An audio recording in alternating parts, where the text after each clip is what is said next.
What is up, everybody? My name is Pauper Player, and today we're going to be opening up Golgari Sacrifice, a black-green deck where you get a lot of value from basically killing your own creatures. Now, the base structure of this deck has been around in Pauper for quite some time, but this list specifically is my own build. I fiddled around with what creatures are actually in the deck, and I've also turned it into a Basilisk Gate strategy, which we're going to get into. So if you're interested in this deck, the list is going to be down in the description below, and while you're down there, press the subscribe button. In the next couple weeks, we're going to hopefully be opening up mono red for like the first time. I don't know why I've been avoiding mono red on this channel. Also coming up in the next couple weeks is going to be Pauper playing, where me and my friend are going to be playing actual Pauper in this room. I've put in a lot of time, energy, and money into this project and all of the equipment for everything, and you don't want to miss it because it's going to be awesome. So press the subscribe button. As per usual, we'll be saving our cards in our Dragon Shield matte sleeves and keeping our cards in our Ultimate Guard Boulder deck box. It's packing peanut time. Black is one of my favorite colors in Magic, and it makes me sad that its like only purpose in Pauper is like Deadly Dispute. This deck wasn't going to be the next deck I opened up for this channel, but I just want to open up more black decks. Okay, let's go and just take a look at like one of the best tokens Card Kingdom makes, the Spirit token. Also fix this camera because that is like way closer than it's supposed to be. And we're gonna actually talk about the lands first real quick with this deck. So Basilisk Gate is a land that taps for colorless mana, or you could pay 2 mana to tap it and give a target creature +X/+X until end turn, where X is the number of gates you control. Now this effect you can only activate at sorcery speed, meaning that you can't do it like in the middle of combat. You have to do it on your main phase. But I wanted to show you guys what Basilisk Gate was now because it's kind of like an alternate win condition to the deck. With that being said, we're only running 3 copies of Basilisk Gate because it's colorless mana, and this deck really wants like colored mana in the first like couple turns of the game, so you don't really want to see this on your first turn. But we are running 4 copies of Manor Gate, which enters the battlefield tapped, and when it enters the battlefield, you choose a color other than green, and then Manor Gate will tap for a green mana or the color of your choice. We're not playing any funky off-color cards in the sideboard or anything, so we'll always be picking black with this card. And then with our 4 copies of Black Dragon Gate, we'll be picking the color green because this is the same exact card as Manor Gate, except this is the black version. And then there's also supposed to be 2 copies of Golgari Guildgate, but I just forgot to buy them apparently, so I'll have to go get those separately. I'll throw it up on screen, but Golgari Guildgate is just the green-black gate land that enters the battlefield tapped and then taps for either black or green. We're running 2 copies of those. And then we're also running 2 copies of Ash Barrens, which is a colorless land, but has basic land cycling 1, so you could pay 1 mana to discard this card, and you could search your library for a basic land card, reveal it, and put it into your hand. This basically just allows us to filter our library to go grab either a swamp or a forest. There's only 3 basic swamps in the deck and 2 basic forests, but those are all the lands in the deck. And now let's go ahead and get into our main creature, Carrion Feeder, which is a 1 black mana 1/1 creature that says Carrion Feeder can't block, and you can sacrifice a creature, put a +1/+1 counter on Carrion Feeder. So not being able to block is a pretty common thing with zombie cards in Magic. We're not really worried about that because we have plenty of other creatures that we can block with, which we'll get into in a minute. But the real point of this card is how large you can make him with his sacrifice a creature ability. Because you don't have to tap Carrion Feeder in order to activate this ability, it means that this ability isn't affected by summoning sickness. You can use it on the turn that he comes out, and you can activate it at any time. You can do it in response to your opponent playing cards, you can do it in response to combat, you can do it in response to your opponent's upkeep. It really doesn't matter. At any point in the game, as long as you have a creature, you can sacrifice it with Carrion Feeder. So we're running 4 copies of Carrion Feeder, and next up we have 4 copies of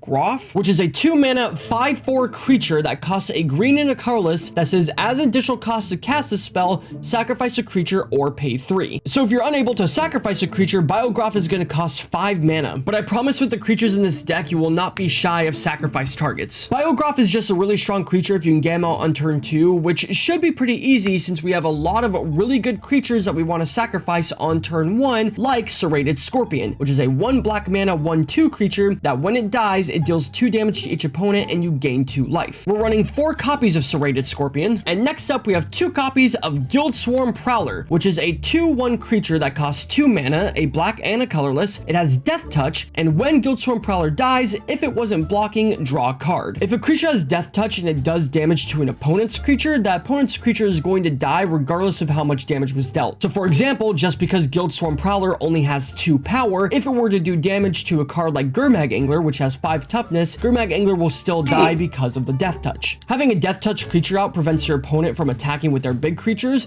but if you're not blocking with Guildswarm Prowler, then you can sacrifice it with Groff or Carrion Feeder, and then you also get to draw a card. And next up, we have 4 copies of Young Wolf, which is a 1/1 creature that costs 1 green mana, and it has has Undying. So when this creature dies, if it had no +1/+1 counters on it, return it to the battlefield under its owner's control with a +1/+1 counter on it. So what this means is when you play Young Wolf on turn 1 and you play Biograph on turn 2, sacrificing Young Wolf will die and re-enter the battlefield with a +1/+1 counter on it. With that being said, now that you've sacrificed Young Wolf the first time and now it's come back to the battlefield with a +1/+1 counter on it, if you were to sacrifice it a second time, then Young Wolf actually properly dies. Young Wolf is your ideal turn 1 creature, which is why we're playing 4 copies of him. So next up, we have 3 copies of Bone Picker, which is a 3/2 creature that costs 4 mana, a black and 3 colorless. It has flying and death touch. It says this spell costs 3 less to cast if a creature died this turn. So let's say on turn 1 you play Serrated Scorpion, and on your second turn you play your second land, you go to combat and you attack with your Serrated Scorpion. Your opponent's never going to block this because it's only 1 damage, and if they do block it and Serrated Scorpion dies, then they take 2 damage and you gain 2 life, so it's just a bad block. But then after combat you play Carrion Feeder and you activate Carrion Feeder's ability, sacrificing Serrated Scorpion. Now this dies anyways and your opponent takes a 2 damage and you gain 2 life regardless. Carrion Feeder gets a +1/+1 counter, and now you can play Bone Picker for 1 mana. That's an insane second turn of the game. Your opponent took 3 damage, you gain 2 life, you have a 2/2 on the field, you have a 3/2 with Flying and Death Touch on the field. Like, you just completely outvalued your opponent. Bone Picker is an insanely strong card, and that's not even considering the fact that maybe like you're on turn 3 or 4 and you have a couple in your hand and you sacrifice a creature and then you get to just play all 3 at once. Anyways, next up we have 4 copies of Dreg Mangler, which is a 3/3 creature with haste that costs 3 mana, a green, a black, and a colorless, and it has Scavenge. So for 5 mana, a black, a green, and 3 colorless, you can exile this card from your graveyard and put a number of +1/+1 counters equal to this card's power on target creature, Scavenge only as a sorcery. So this card is a couple of things. Number 1, it's a 3/3 for 3 mana that can attack on the turn it comes out because it has haste, so that's just a good beater. But the Scavenge effect is really nice because if this does happen to end up in your graveyard at any point in the game because your opponent killed it or whatever it may be, you can then recycle it and buff up one of your other creatures. You could turn your Bone Picker into a 6/5, or you could turn your Biograph into an 8/7. 99% of the time, you're never going to have to or want to actually sacrifice this thing, but 99% of the time is not 100% of the time. There may be an instance where you might need to sacrifice this, so even if you do, it can still bring value to you with its Scavenge ability. So to wrap up the creatures of this deck, we have 2 copies of Nested Shambler, which is a 1/1 creature that costs 1 black mana, and it says when Nested Shambler dies, create X tapped 1/1 green squirrel creature tokens where X is Nested Shambler's power. So if you play Nested Shambler and you immediately sacrifice it, you're only going to get a single 1/1 squirrel creature token. But what if I told you there were a bunch of ways in this deck to increase Nested Shambler's power so that when you do sacrifice him, you can make a bunch of squirrel tokens? Well, we can kick things off with Basilisk Gate, for example. So if you have 4 or 5 gates on the field, you can tap Basilisk Gate, pump Nested Shambler to become a 6/6, then you could attack with your 6/6 Nested Shambler, and then after combat, you could sacrifice him and create 6 squirrel tokens. And Basilisk Gate is not the only way we can pump Nested Shambler in this deck. So now we're about to go over our different pump spells in this deck. So even though I'm talking about Nested Shambler, you could use any of these pump spells on any of your creatures, obviously, to just make them big boys and to attack your opponent. But let's go ahead and start off with our 1 copy of Nameless Inversion, which is a tribal instant that costs 2 mana, a black and a colorless, that says target creature gets +3 -3 and loses all creature types until end of turn. Now, Nameless Inversion also has Changeling, which means this card is every creature type at all times. This Changeling Shapeshifter subtype doesn't matter in this deck specifically, but I'll go ahead and go over it real quick just because it's weird and it's worth explaining. So because Nameless Inversion isn't a creature, it's an instant card, you couldn't use a card like Raise Dead to return it from your graveyard to your hand. But because Nameless Inversion is a Changeling, it's all creature types. So it's a zombie, it's a goblin, it's a merfolk, it's all of them. You could use a card like Grim Captain's Call, which returns a pirate card from your graveyard to your hand to return Nameless Inversion to your hand. Nameless Inversion isn't a creature, but it is a pirate. Anyways, that was probably really confusing, but now you know how Nameless Inversion works, so you can stick it in your extremely niche black Changeling commander deck. Anyways, so back to what we were talking about. Nameless Inversion in this deck is basically a kill spell. In a pinch, you can use it to kill your opponent's creature. Obviously, giving it +3 power sucks, but if your opponent has 3 or less toughness, once it hits 0 toughness from the -3, it will die, so it doesn't matter. But the primary reason it's in this deck is for Nested Shambler, because its power and toughness will change at the same time. So by the time Nested Shambler dies from getting -3 toughness and going below 0, it will also be +4 power, making it basically a 4/0, so you will create 4 squirrel tokens when it dies. But that's not all, because we also have 3 copies of Rancor, which is a 1 green mana enchantment where you can enchant a target creature. That creature gets +2/+0, has trample, and when Rancor is put into the graveyard from the battlefield, return Rancor to its owner's hand. So now what you can do is you can enchant Nested Shambler with Rancor, now making it a 3/1, so when you target it with Nameless Inversion, now it's a 6/0, so Nested Shambler will die, you'll create 6 green squirrel tokens, and Rancor will be entering the graveyard from the battlefield, so Rancor will actually go back into your hand, and so you could use it later on. So next up, we have 1 copy of Sylvok Lifestaff, which is a 1 mana artifact equipment. So equipments in Magic are artifacts that you put on the battlefield, and you can pay their equipment cost to attach them to a target creature. The equipment cost is different than the card's converted mana cost, so you have to pay the 1 mana to play Sylvok Lifestaff, and then you have to pay 1 additional mana to actually attach it to a creature. But when you do attach it to a creature, that equipped creature gets +1/+0,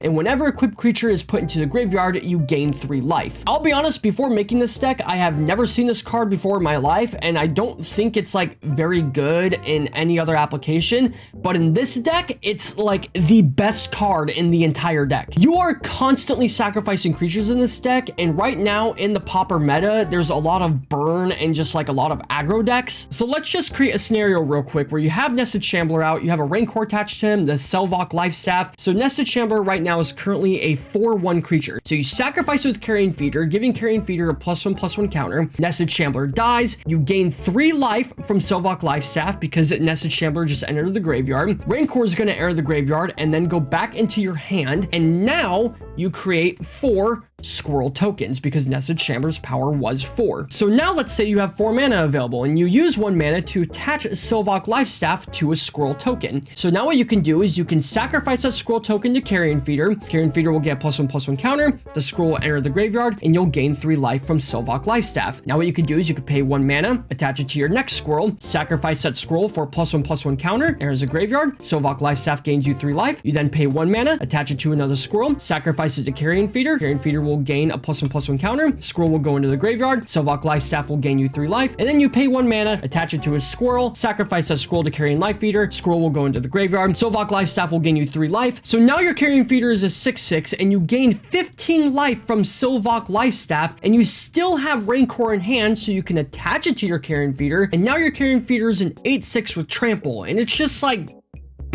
Okay, so let's go ahead and talk about our last pump spell of the deck. We have 2 copies of Hunger of the Howlpack, which is a 1 green mana instant, put a +1/+1 counter on target creature, and it also has Morbid, put 3 +1/+1 counters on target creature instead if a creature died this turn. Also really good card because you play a card like Biograph on turn 3 and you sacrifice a creature and then you play Hunger of the Howlpack. You can put 3 +1/+1 counters on Biograph, which just makes him huge. Morbid as a mechanic just works really well in this deck because there are creatures dying all the time, practically every turn. And that's why we're also running 2 copies of Tragic Slip, which is a 1 black mana instant. Target creature gets -1/-1 till end turn, and it also has Morbid, which means if a creature died this turn, that creature gets -13/-13 till end of turn instead. So if you sacrifice a creature, Tragic Slip will basically kill any creature in Pauper. And also as a side note, using original Tragic Slip is kind of cringe. I'm going to be using the anime Tragic Slip that came out in Jumpstart 2022. I'll be using the anime Tragic Slips because they're adorable and funny, and old Magic players hate anime on their Magic cards for some reason. I don't know what that's about, but it makes me laugh, so I'll be using those when I get them in the mail. 3 days later.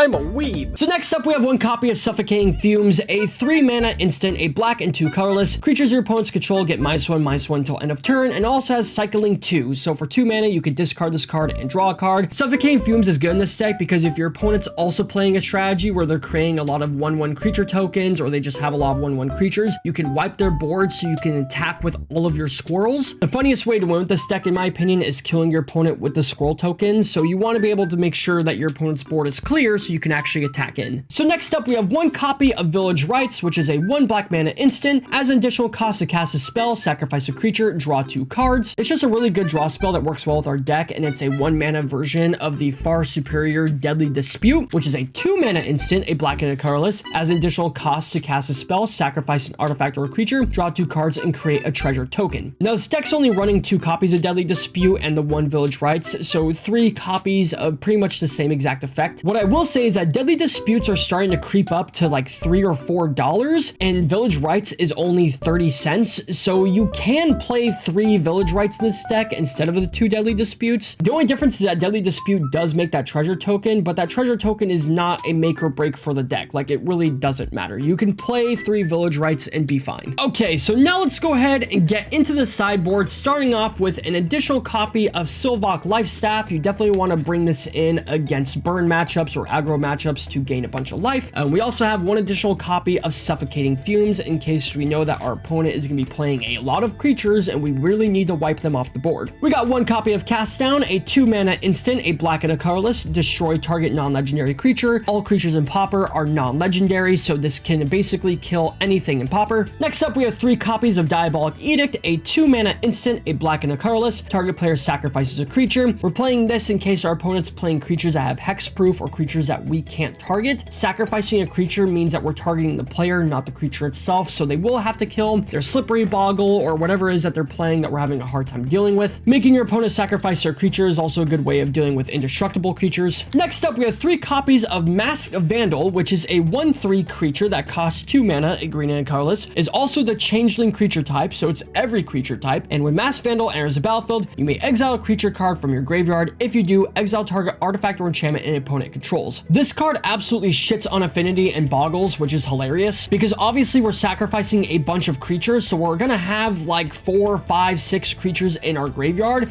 and we can exile any artifact and enchantment, meaning that we can exile all of Affinity's lands, including their indestructible bridges, which is just hilarious. Next up, we have 2 copies of Unexpected Fangs, which is a 2 mana instant, a black and a colorless. Put a +1/+1 counter and a lifelink counter on target creature. This is also a really good card against burn and aggro decks because we can target our Biograph with it, and then our Biograph is just a 6/5 with lifelink, and we can just start swinging and attacking and gaining a bunch of life. Same thing with Weather the Storm, which is a 2 mana instant that costs a green and colorless. You gain 3 life with Storm. Storm means that when you cast a spell, you make a copy of the spell for each spell cast before it this turn. So if your opponent's played like 3 or 4 spells, you could play Weather the Storm and gain like 12 life, because Weather the Storm will copy itself 3 or 4 times. And then finally, we have 2 copies of Nihil Spellbomb, a 1 mana artifact that when you tap it, you could sacrifice it to exile all cards from target player's graveyard. And when Nihil Spellbomb is put into a graveyard from the battlefield, you may pay a black mana. If you do, you can draw a card. This card is for graveyard decks and to exile your opponent's graveyard in case they are using their graveyard. I shouldn't really have to explain that. I feel like that's pretty obvious. So that is going to be Golgari Sacrifice for Pauper. I'm really excited for this deck because it's just unique. It's a unique way to win in Magic. It does a bunch of different things. It's not like linear, like you're not doing the same thing every single game. You're sacrificing your creatures. Sometimes you're winning by having a bunch of squirrels. Sometimes you're winning by having just big guys on the field. It's just cool. And I also just enjoy that it's like thematically, this is very Golgari. This is very black and green. You know, some decks, the color combinations, they just happen to work together. But when I think of Golgari, I think of stuff like this. So I'm really excited to play this. This might be one of my new favorite decks in Pauper, I'll be honest. And we'll just see how it acts. With that being said, like I mentioned, the list will be down in the description below. And while you're down there, press the subscribe button. I'll be playing this deck and every other deck we've reviewed on this channel on Paper Pauper playing with my friend. It's going to be a lot of fun. You don't want to miss it. And I want to thank you guys so much for watching, and we will see you in the next one.